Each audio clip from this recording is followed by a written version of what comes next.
Well, good morning, everyone. So we said we would run through the tape, and I think we've been going in a full sprint. This has been quite an eventful final week for this administration, making good on the President's commitment to use every minute, every day of every week that we had to get results. When I came down here on my first full day in office, back when I had a little bit less gray hair, as my daughter likes to point out, I spoke about how the work that we do to keep the American people and the world informed through you, with you, could not be more important. Most of us have traveled well more than 1 million miles now together. We've done it with a remarkable press corps, people that I've gotten to know as colleagues. If I said friends, that might actually create problems for you, but let me simply say how much I appreciate the partnership, the professionalism, the work that we've done. I have even greater respect, even greater appreciation for you asking the tough questions, for you holding us to account, being on the receiving end. Sometimes that's not always the most comfortable thing, not always the most enjoyable thing, but it is the most necessary thing in our democracy. Reporters in Gaza were on the receiving end of your bombs. Why did you keep the So, bombs flowing when we had a deal? I'm happy to address questions. We all knew we had a deal. Everyone in this room knows we had a deal, Tony, and you kept the bombs flowing. I'm happy to address questions when we get a chance. Thank you. Order on the mantle of your commitment to Zionism. Did you want to finish? Why did you allow my friends to be massacred? Why did you I'm happy to address your questions when we get to questions. Thank you. Thank you. You helped destroy our religion, Judaism, by associating. Yeah, I have a statement. Yeah, I have a statement to make. Thank you. You waved the white flag before Netanyahu. You waved the white flag before Israeli fascists. I look forward to taking questions when I get a chance to finish my statement. Thank you. Your grandfather was an Israel lobbyist. Are you compromised by Israel? Why did you allow the Holocaust of our time to happen? How does it feel to have your legacy be genocide? How does it feel to have your legacy be genocide? You too, Matt. You smirk through the whole thing every day. You smirk through a genocide. Thank you. And thank you, Matt. Now, I've got a few more things to say, and I'm happy to take any question about anything, as we've done these past 4 years. And indeed, I'll talk a little bit about the developments the last few days as well. But I first really wanted to say thank you to each and every one of you. And also thank you to, well, okay, there's an asterisk, and yes, thank you, Matt Lee. But also to a remarkable press team here, led by Matt Miller, who do the work every day of trying to make sure that you're informed, the American people are informed. Let me also just take a step back before diving into the developments of this week, these last days, just to consider how far we've come over these past 4 years, and also to think a little bit about where we might be going from here. When President Biden took office, the United States faced the worst public health crisis in more than a century. It faced the worst economic crisis since the Great Depression, and unprecedented breaches with allies and partners around the world. Our adversaries saw a historic opportunity to work together to challenge our interests, to challenge our global standing, to challenge the international system of rules and principles on which our security and prosperity depend.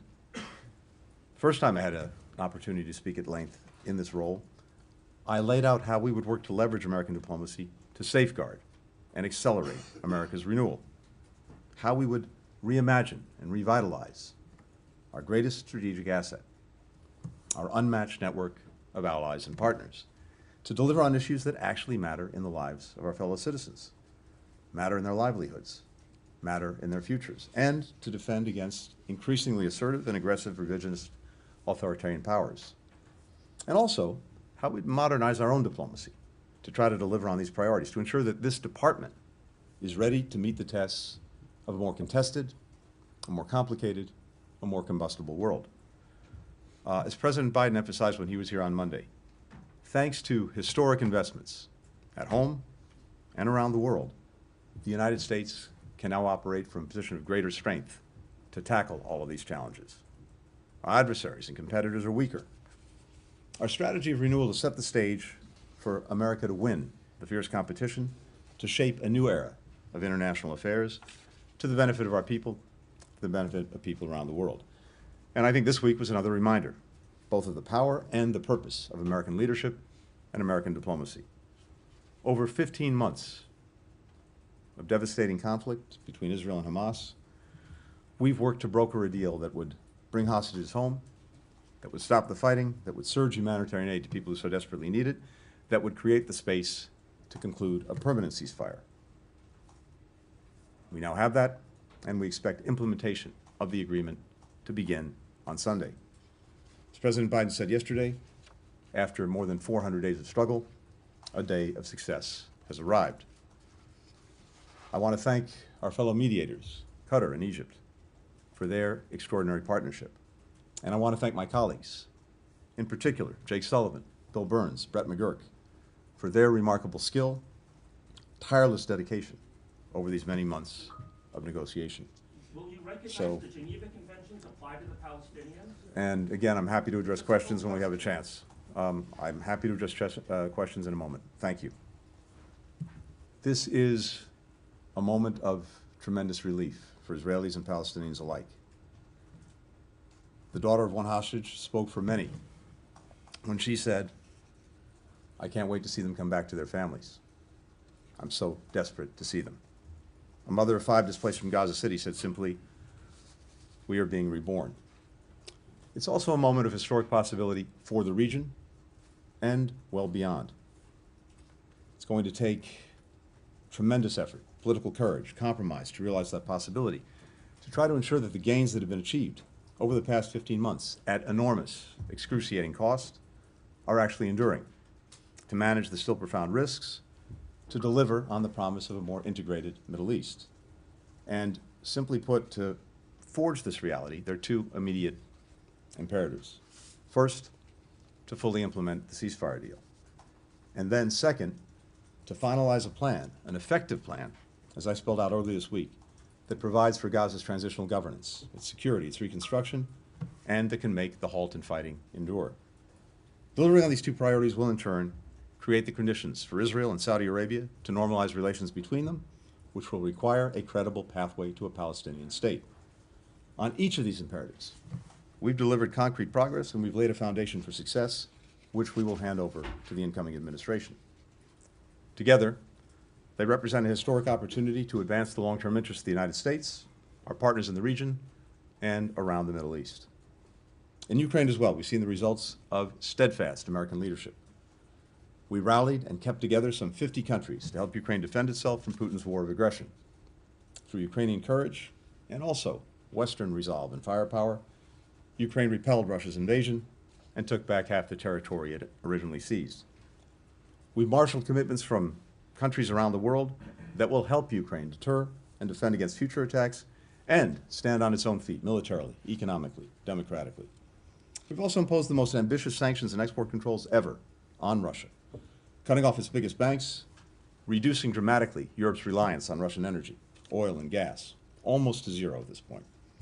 As a result of some of our latest sanctions, Russian oil tankers are piling up along the Chinese coast, unable to offload. Ukraine will continue to stand as an independent, democratic nation anchored in the West with the freedom to choose its own future. If we sustain our support for Ukraine, if we continue to exacerbate Putin's growing manpower and economic dilemmas, we can continue to help Ukrainians gain leverage to negotiate a just and secure peace. Now, I got back from what was my 21st trip to the Indo-Pacific in this job just a short while ago, a region where the United States is now competing from a position of strength. We brought our regional allies together, our partners together, around a shared vision for a free and open Indo-Pacific, where goods and ideas and people flow freely, where rules are applied fairly and transparently, where countries are free to choose both their own path and their own partners. We enhanced bilateral relationships with our core treaty allies, with Japan, South Korea, Australia, the Philippines. We forged a new era of trilateral cooperation with Japan and Korea, with Japan and the Philippines as well. We re-energized the Quad with Japan, India, Australia, strengthened our relationships with ASEAN, the Pacific Island countries, elevated partnerships with Vietnam and Indonesia. As the DPRK and the PRC continue to fuel Putin's war of aggression against Ukraine, underscoring how European and Asian security are indivisible, we've also built enduring bridges between our Pacific and Atlantic allies and partners. Australia, Japan, and South Korea have provided important support to Ukraine. In 2021, European allies were on the verge of signing a massive trade agreement with China. Now they're coordinating with us on everything from investment screening mechanisms to supply chain resilience to pushing back on China's overcapacity and unfair trade practices. At the same time, we've managed our competition with China responsibly so it doesn't veer into conflict, while also cooperating on challenges where the world expects great powers to lead and where it's clearly in the interest of the American people, from climate change to fentanyl. We've also demonstrated that other countries can rely on the United States to tackle some of our biggest shared challenges and deliver on some of our own on their own national aspirations, preventing disease outbreaks, enhancing food security, accelerating the clean energy transition, bringing together a global coalition of more than 160 countries to address the synthetic opioid crisis. As we celebrate the return of hostages in Gaza, including Americans, as we look to relief for the people of Gaza, I'm also thinking of all those U.S. citizens who are held wrongfully, who are hostage in countries around the world. I carried with me. Miller says he doesn't know about the Hannibal Directive. Again, I'm happy to address questions in a few more minutes. I look forward to answering questions in a few more minutes. Thank you. Thank you. Thank you. Thank you. Let him answer some questions. I look forward to answering questions. Thank you. Instead of making another speech every day. Sir, would you like to be escorted out? Go away. You don't have the responsibility to tell me where to go. Do you want to be escorted out or not? I want to Thank you. answer questions. I look forward to answering questions in a minute. I'm a Thank you. journalist. I'm not a potted plant. Everyone will have an opportunity to ask a question in just a minute. Thank you. Miller So- has explicitly told me he will not answer my questions. I'm justified So- in what I'm doing.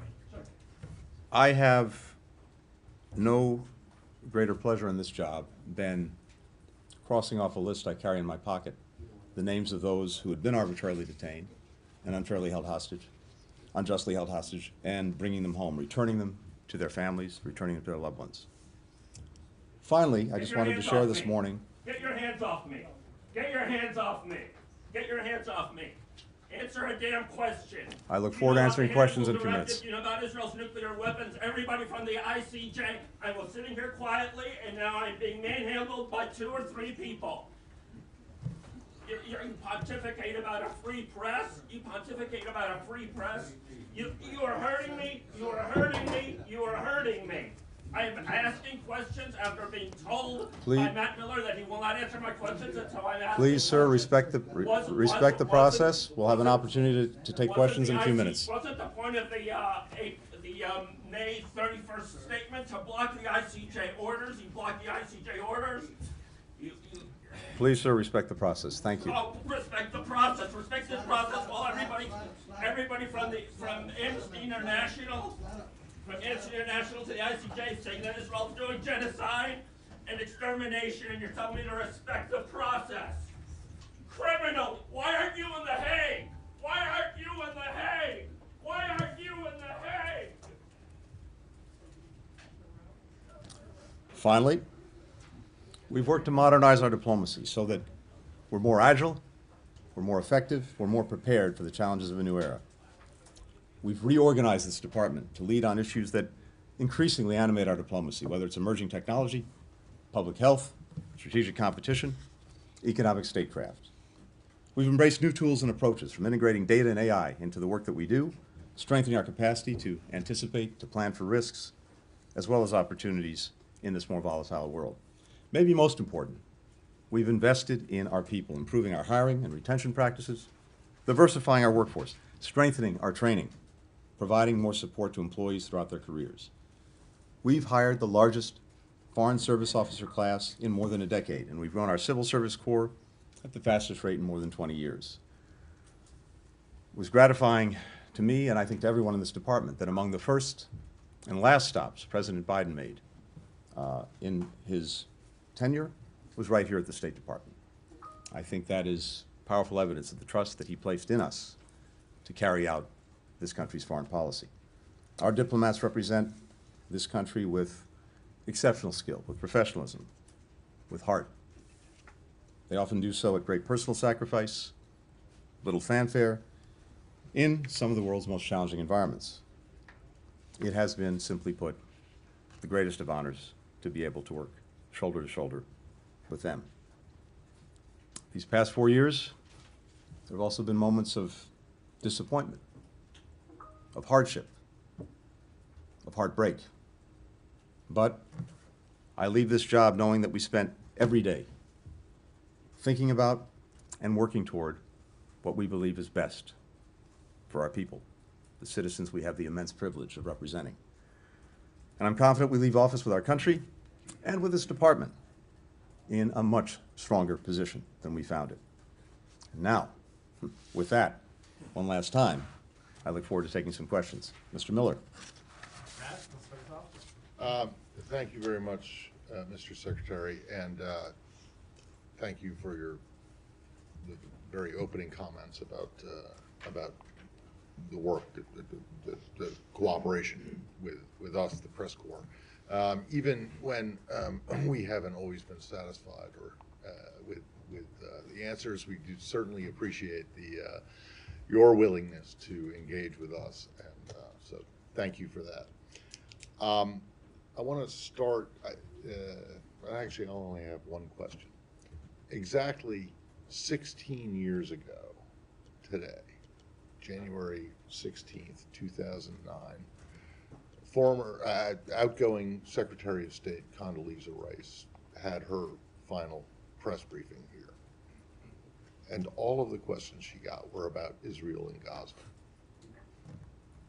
Every single one of them. And she said, we were working on an enduring ceasefire.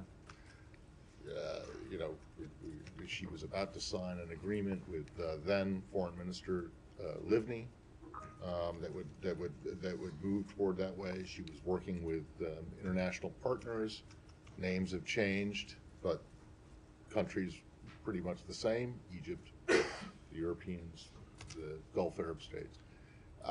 And so 16 years ago, we were in the same situation that we're in now, particularly because this ceasefire, current one, still seems to be in limbo.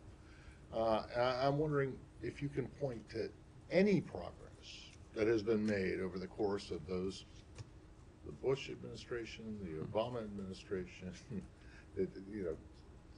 Has there been anything that has changed or given you hope? Because we're basically back in the same position we were 16 years ago. Yeah. Thank you, Matt. This is a long story. It's an enduring story. It's a story that is not likely to end anytime soon. And if you go back over the course of many administrations, not only Secretary Rice, but so many of our predecessors and so many of her successors, and now me, this is a story that we've been engaged in one way or another. And I think each of us has probably brought the conviction to it that we could and should do everything possible to try to get to and write a better conclusion, a good conclusion for the story. And so many of us, for many years, have labored to do just that. I think one of the lessons that we have to take away is that as resourceful and as powerful as we are, at the end of the day, we can't make decisions for others. They have to make them. They have to make hard choices. They have to take chances. We can do everything possible to push, to prod, to encourage, to support, but ultimately the decision lies with those most directly concerned. That's one thing. But the second thing is, and I believe this strongly, there's also no substitute for our engagement, for the efforts that we make in trying to move this forward and get to a better place. And yes, we have absolutely seen both progress and promise. And the question is whether leaders on all sides, with the people behind them, will find a way to seize on those opportunities. So, as I laid out in some detail just the other day, when we took office, we were very focused on pursuing greater integration in the region as the real answer to creating more security, more peace, more opportunity for people. Not trying to change individual countries, governments, societies, but bringing them closer together.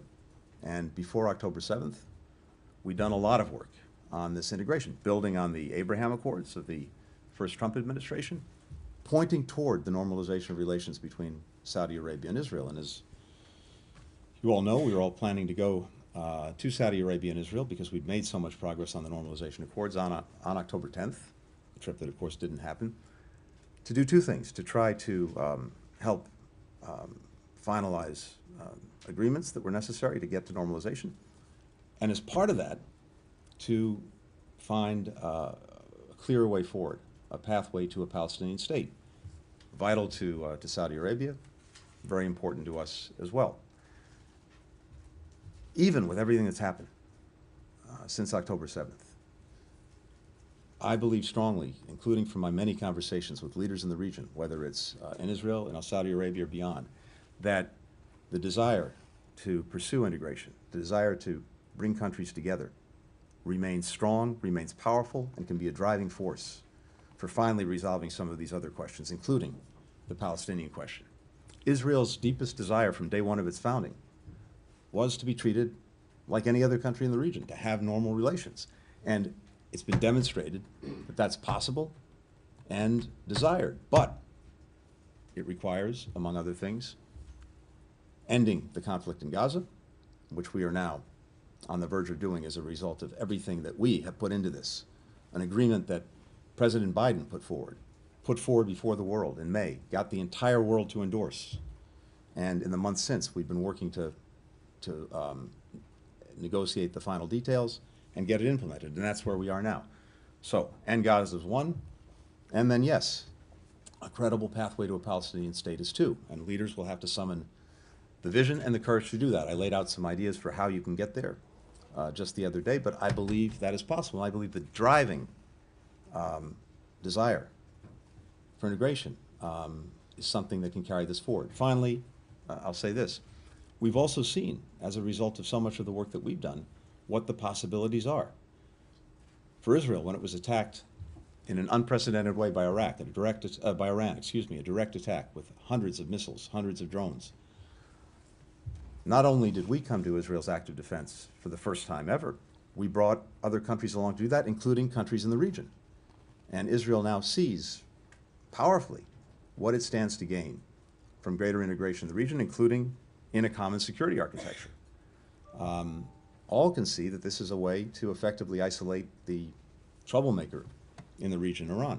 So all of that is there, all of that is possible, and I think for the incoming administration, it'll be important to continue to show, here's one path, and what can be achieved by following that path.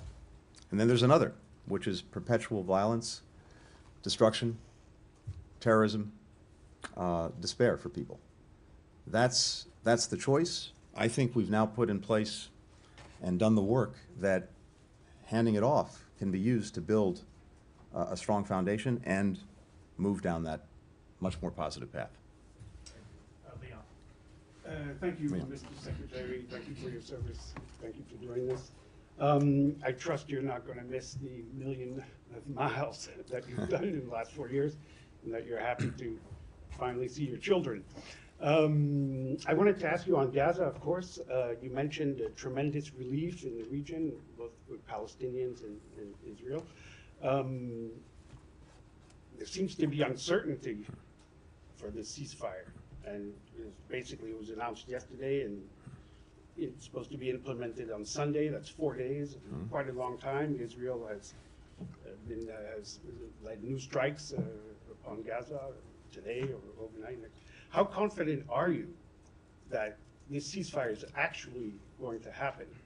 And if I may, just a broader question,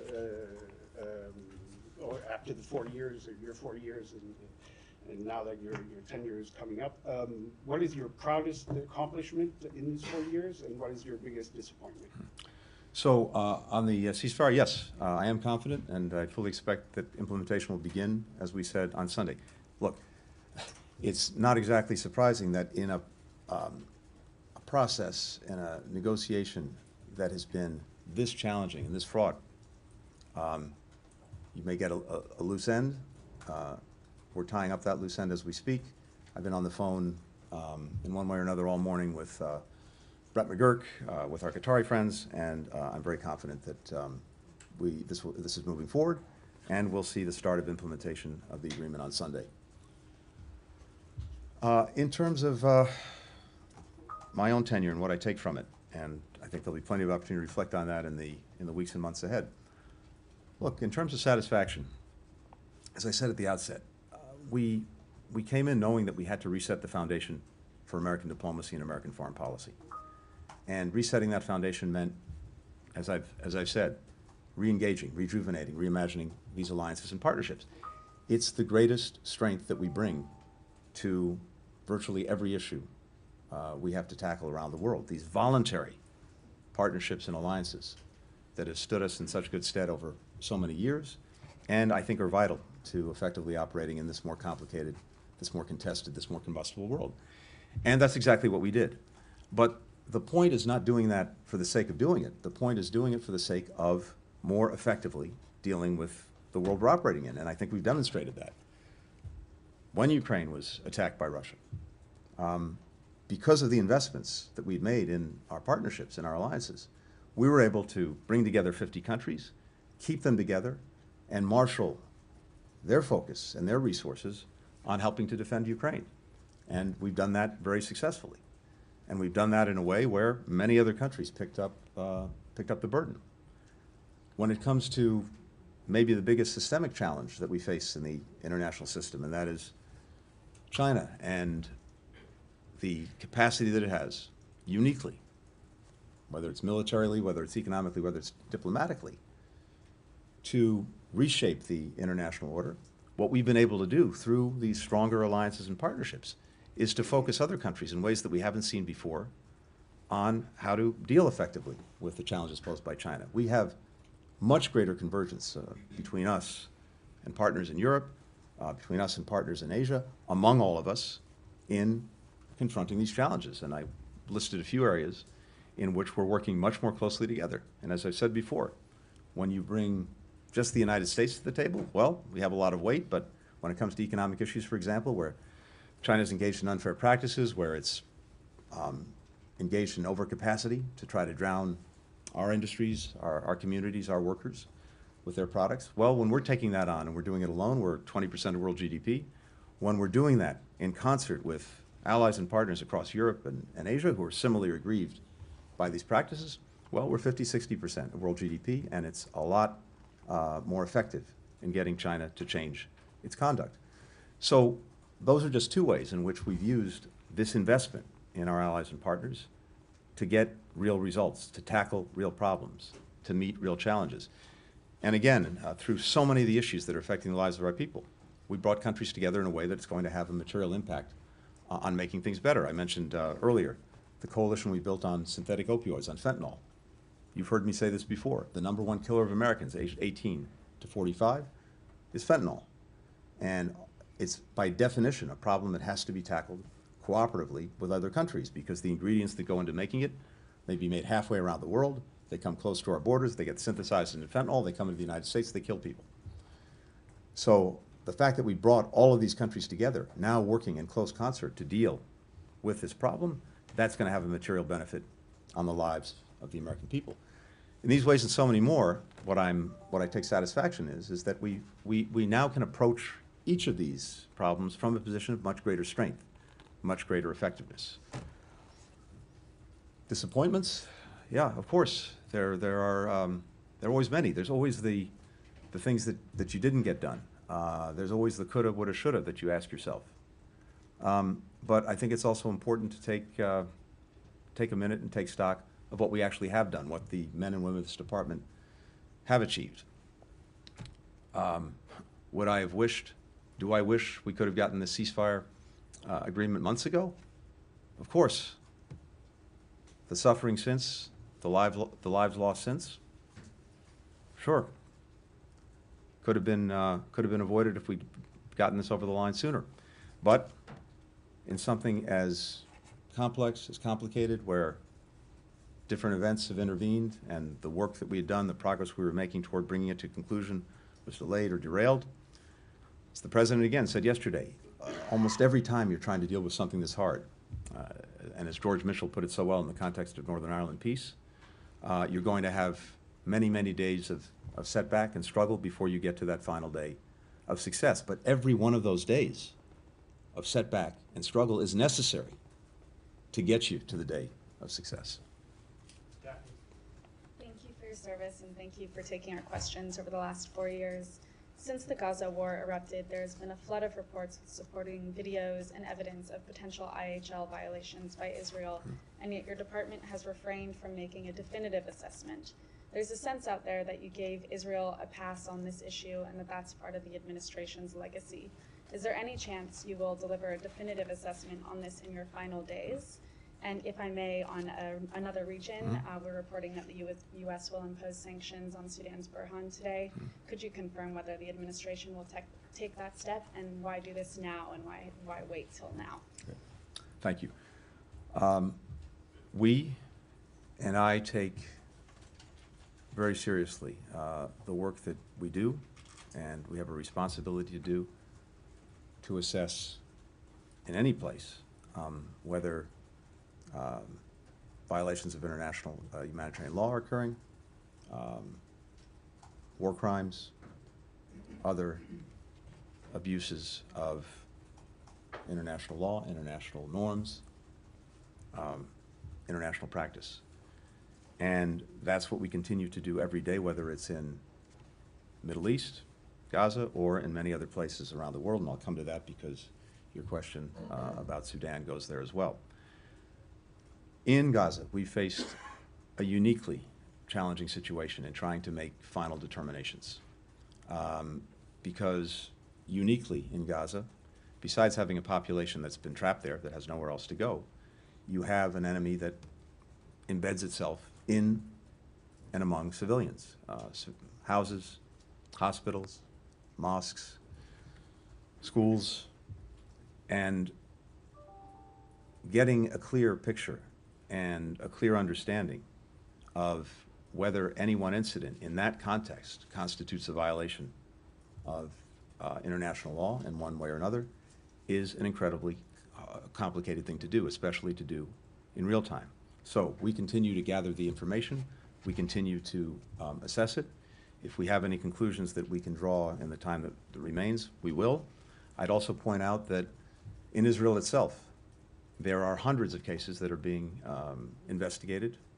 They have a process, they have procedures, they have rule of law, and we also look to them to carry out that process, to carry out the rule of law themselves. That's the hallmark of any democracy.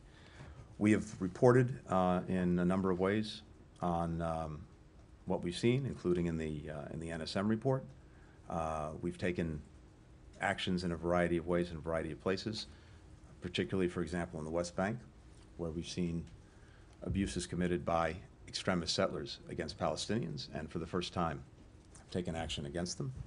And I believe and trust that this process will continue, and as we are able to reach results, we will. When it comes to Sudan, you know the actions we took in the direction of the RSF just a few days ago. The SAF has also committed war crimes, and it continues to target civilians. It's obstructed the advancement of peace process. It's refused to participate on numerous occasions in ceasefire talks that we've sought to convene. And together with the RSF, it's caused what is the world's worst humanitarian crisis that people are suffering through every day. And we believe strongly, as we said, there's no military solution to this conflict. So we have to see two things. We have to see the effective provision of humanitarian assistance to people who need it.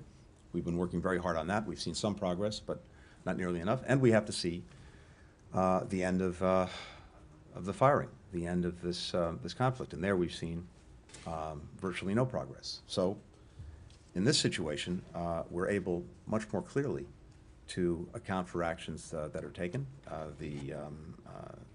There's no ambiguity about the environment in which both sides are operating and what the results of the actions that they've taken actually are, both in terms of the horrific consequences for human life and what that means under our law and under international law. Michelle. Follow up on that, thank you. Is the RSF and Burhan, are they equally responsible for mass atrocities? And are these sanctions a sign of a failure of diplomacy? And then real quickly on the Middle East, how would you describe your dealings these past 15 months with Netanyahu? So on the RSF and the CEF, the actions we took on the RSF, as you know, had a determination of genocide. The actions that we're looking at for the CEF go to war crimes, so there are gradations in these things, and we follow the law. We look at the criteria. We look at this intensely with our lawyers, with our experts, in order to make these determinations, guided, as I said, by the criteria. The end result is, one way or another, people are suffering grievously in Sudan. It is, again, the worst humanitarian crisis in the world, and we have been deeply engaged with our diplomacy to try to bring it to an end. We haven't to date. But as I've said, part of our challenge in any of these situations is to keep working through it, to keep pushing, to keep pressing, to get to that one day of success. It is, for me, yes, another real regret that when it comes to Sudan, we haven't been able on our watch to get to that day of success. As I said, some improvements in getting humanitarian assistance in through our diplomacy, but not an end to the conflict, not an end to the abuses, not an end to the suffering of people. We'll keep working it for the next 3 days, and I hope the next administration will take that on as well. On the last 15 months, look, one of the things I think is really important is, as a general matter, to focus less on personalities and on people and more on policies. And what is it that we can do, what is it we should do to affect those policies? And so what we've been working on over the last 15 months since October 7th was to help shape the response in a way that accomplished 3 basic things. One, of course, to try to ensure that October 7th could never happen again, and to make good on our commitment to Israel's security.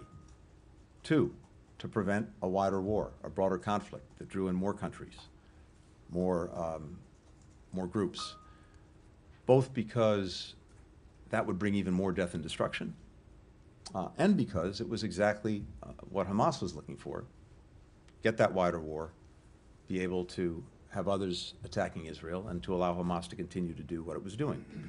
And third, of course, was to try to do right by the people who were caught in the middle of this crossfire that Hamas initiated: the children, the women, the men of Gaza, with better protection for them, with more assistance for them. And that's what we've been focused on these 15 months.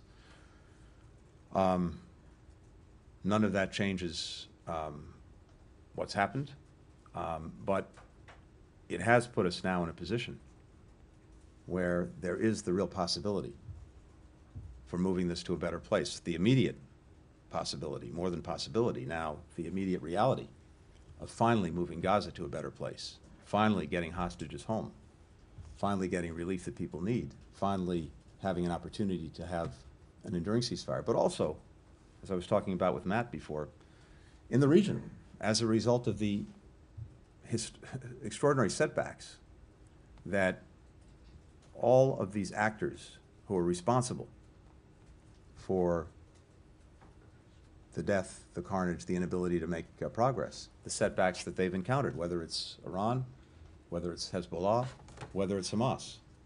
So that creates a real moment of opportunity.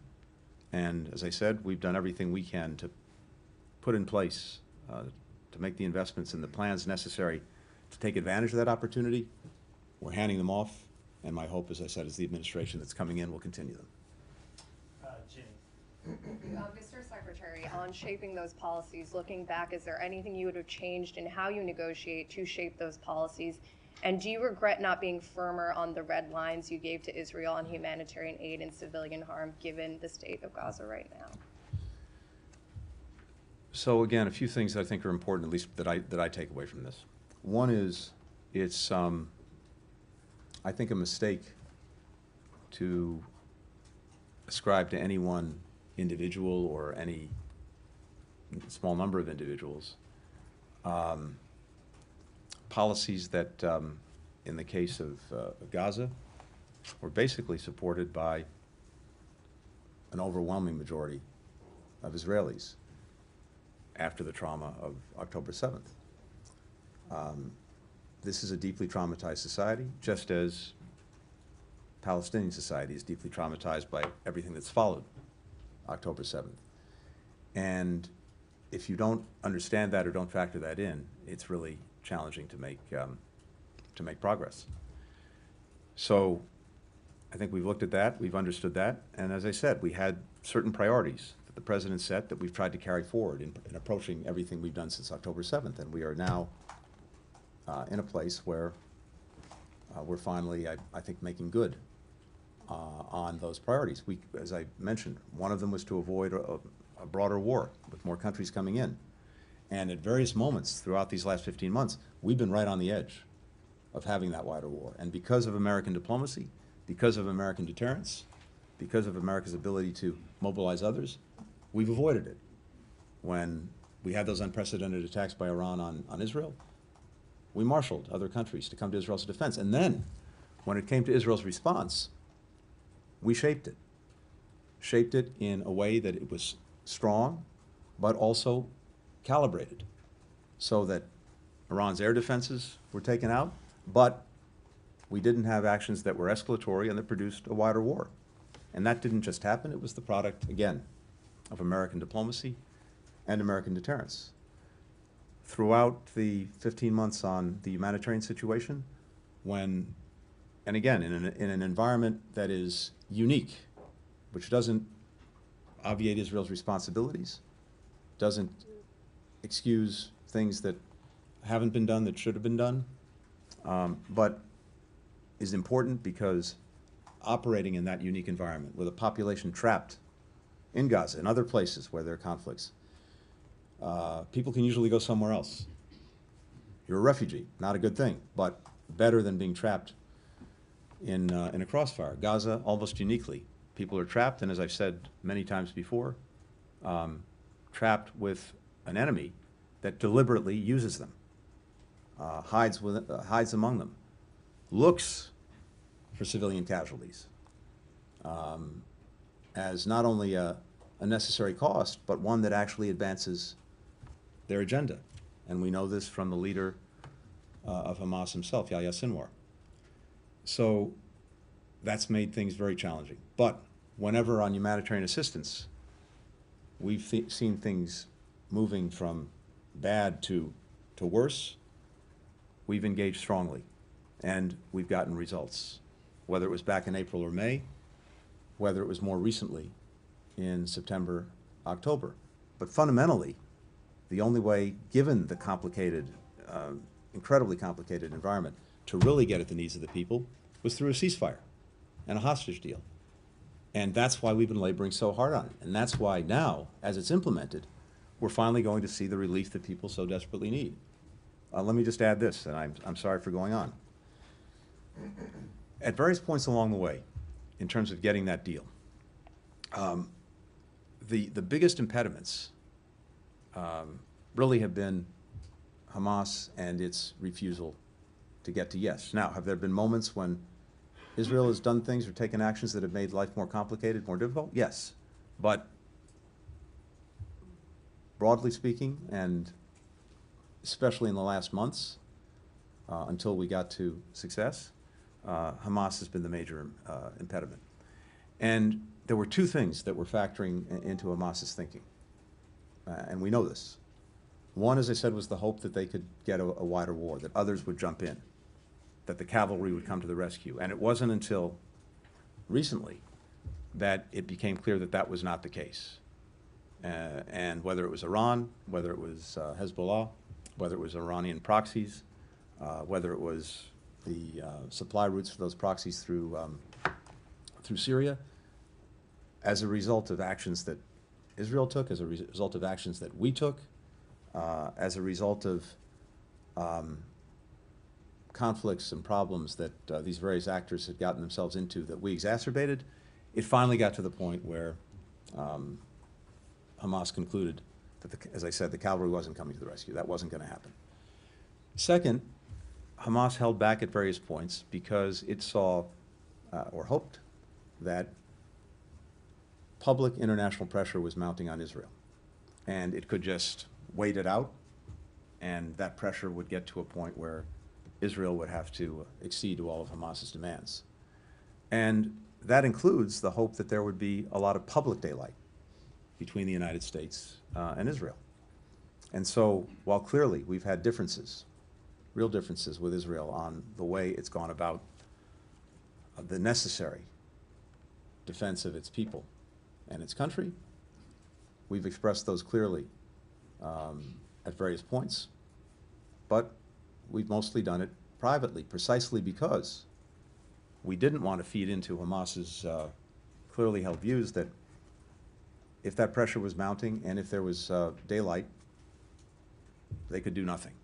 They could refuse to engage in the negotiations, hold back on a ceasefire and releasing the hostages, and thus perpetuate the suffering, the loss for the people that they purport to represent. All of those dynamics were in play. All of those dynamics are ones that we had to make judgments about, navigate, with eyes on the prize of getting to the day we got to yesterday, which is the ceasefire and hostage release. So, it's absolutely appropriate to ask questions about that, to ask ourselves questions, for everyone to ask questions. Some people say we did too much to restrain Israel when it comes to Iran, when it comes to Hezbollah, when it comes to others. Others say we did much too much to enable. And all of those questions are the right ones to ask, and they'll be asked for a long time. We had to keep our focus relentlessly on getting to this place where we could actually get a change, where we could actually get an end to a conflict, an end to suffering, and the prospect of something better. We'll take one more next segment. Mr. Secretary, thanks very much.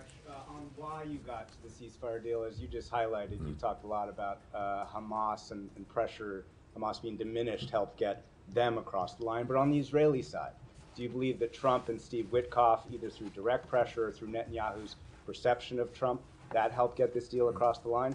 And I want to bring up Ukraine and give you a chance to do legacy on Ukraine. You've argued that you've taken a lot of recent steps to try and give Ukraine leverage and give the Trump administration leverage.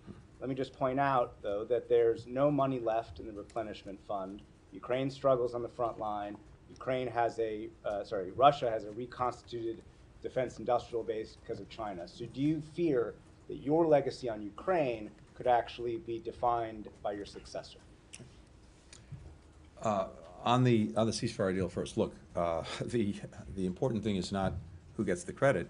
The important thing is getting the result, and that's exactly what we've gotten. And as I've said, the deal that was agreed is based on the proposal that President Biden put out months ago in May.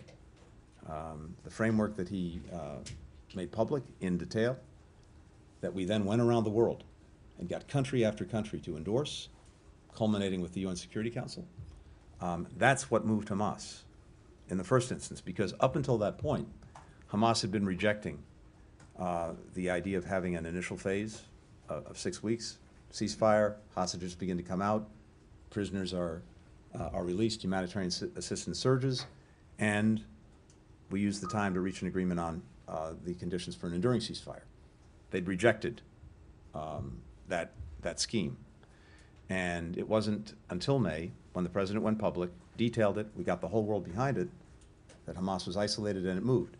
And then practically every day since then has been work on trying to actually negotiate the details that had to follow from that to fill in the framework, and understandings on its implementation. And we got very close to completing that on a number of occasions.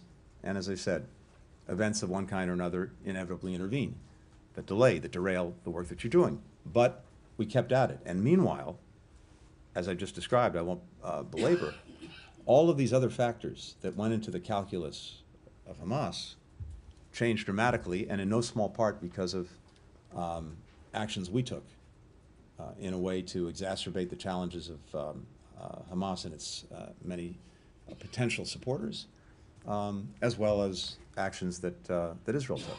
So I think that's what got us to this day.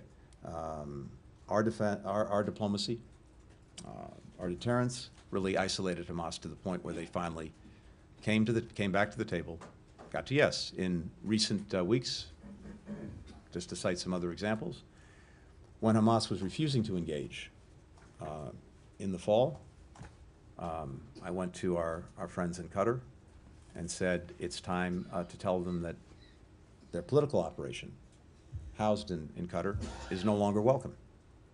And that's exactly what the Qataris did.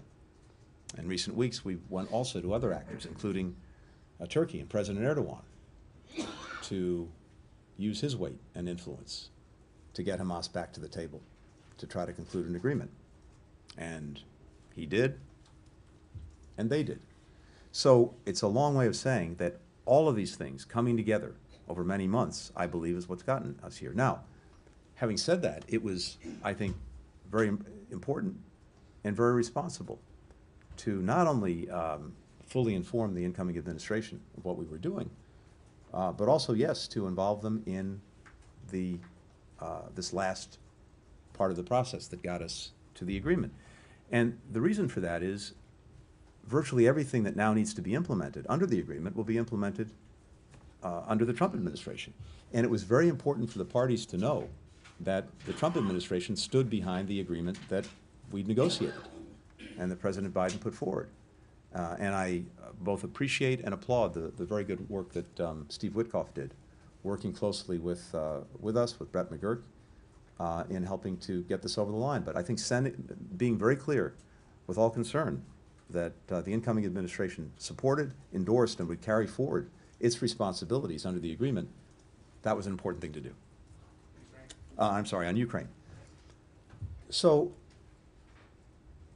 as I look at it, first, where we started was Putin's intent, desire, and plan to erase Ukraine from the map, to subsume it into Russia, to realize his imperial designs. And as a result of the actions that we took in support of the Ukrainian people with many other countries, that's failed, and it won't succeed. Ukraine is standing, and that's the most important thing of all. Now, the question of where Ukraine goes from here and where we go from here is obviously a very important one, because there's an opportunity, again, an opportunity that we're handing off to make sure that Ukraine can go forward as an independent country, increasingly integrated with Western institutions, because that's the desire of its people, and a country that stands on its own feet, whether that's militarily, whether that's economically, whether that's democratically. And if its people and elected officials so desire to pursue some kind of resolution or ceasefire with Russia. Now, that requires Ukraine to decide that that's what it wants to do. It also requires Russia to agree. And there, what we've been working to do all these past months, right up to the end, is to make sure, as I've said many times, that Ukraine's in a position of strength to be able to make those decisions, whether that's to continue fighting if it's necessary, or to negotiate, but to negotiate from a stronger position. Part of that, though, has also been imposing extraordinary costs on Russia, and I think you should not discount those, including the impact that they have on Russia's decision-making. The losses that Russia has incurred are almost unimaginable. I think by some assessments, 700,000 to 800,000 casualties. That includes those killed and those wounded. The flight of so many of its most talented people from Russia. The weight of sanctions export controls, the weight that's such that everything Russia tries to do, even the workarounds that it's done with its war economy, everything is harder, takes more time, and costs a lot more. We see the impact on its economy. We see the impact on its future, its inability to invest in the critical industries of the future that would be a source of strength for Russia. So there's a heavier and heavier weight bearing down. So I believe that the incoming administration is in a position where, if the Ukrainians so desire and so choose, it can help to negotiate a good deal. And President Trump talks about having good, strong deals. I think there's an opportunity to get one. One of the most critical things will be, if there is to be a ceasefire, is to make sure that it's enduring, that it holds. Because what we know is this: in Putin's mind, if there's a ceasefire, he's simply going to rest, refit, and then, when he deems the moment right, reattack. So you have to have built into any ceasefire the effective deterrence necessary so that he doesn't reattack. That is, I think, a necessary part of any good, strong deal for Ukraine. So there are lots of ways of doing that, and we've been talking to European partners about some of that. Again, all of that I'm sharing with the incoming administration, and I would hope and expect that they can help land this in a place where everything we've done to make sure that Ukraine not only survives, which it is and which it will, but actually thrives, can be realized. Thank you. Take a couple more. On Austin Tice, it's been a few weeks since Roger Carstens had said they were narrowing down locations where he may have been held. I just wanted to see if you had any more fidelity on that. And then separately, yesterday, your successor before the Senate Foreign Relations Committee commented on the Panama Canal. You've been dismissive of the incoming administration's overtures on Greenland, but not as vocal on the Panama Canal.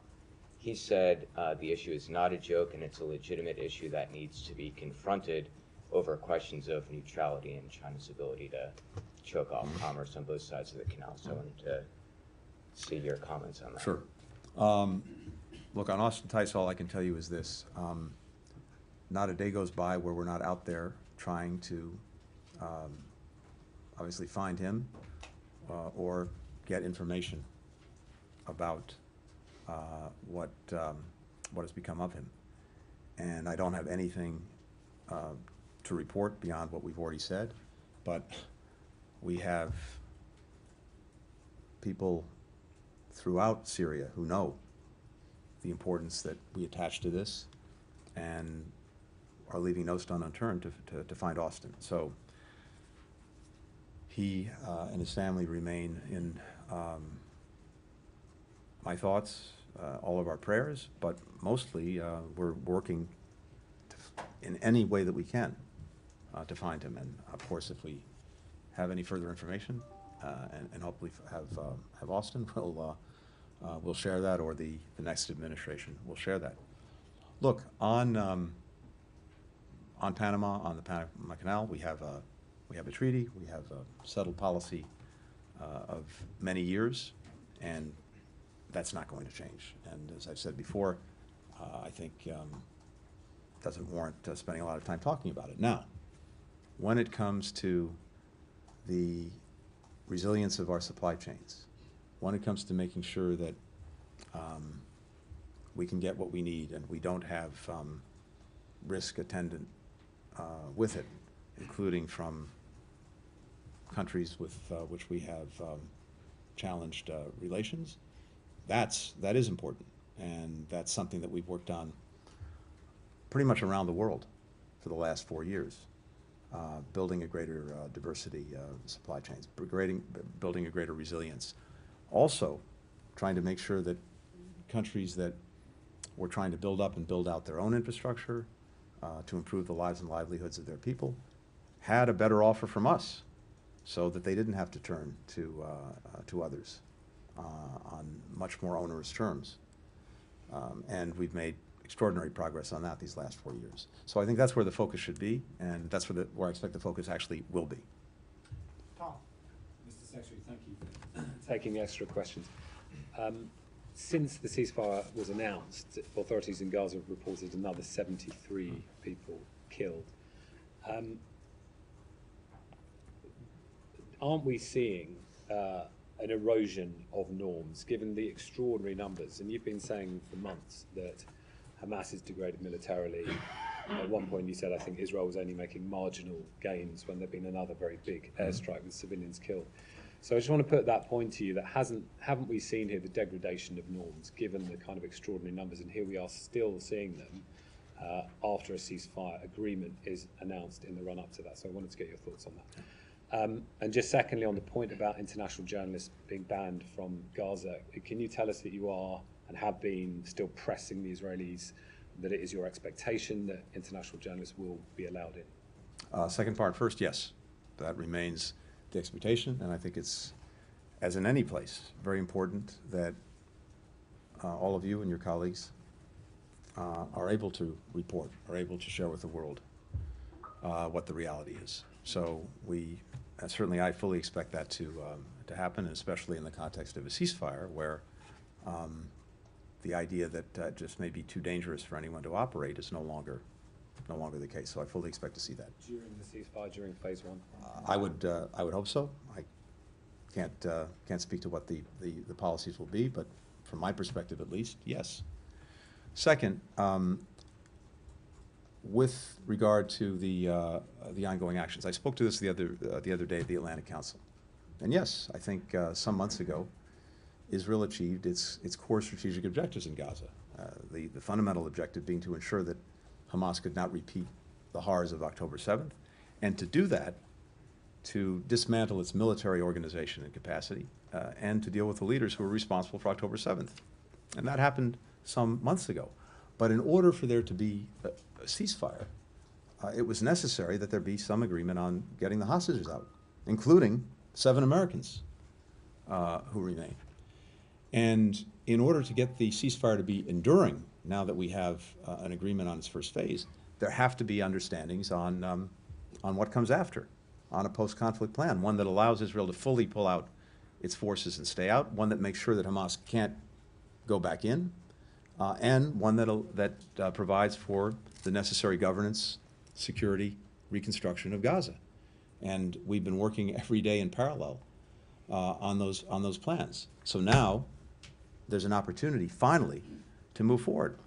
But as I said to you the other day, I think Israel's perspective on this has been, if they took pressure off of Hamas, it would make it less likely that Hamas would actually finally conclude this agreement. That's the way they see it, and that's the way they proceeded.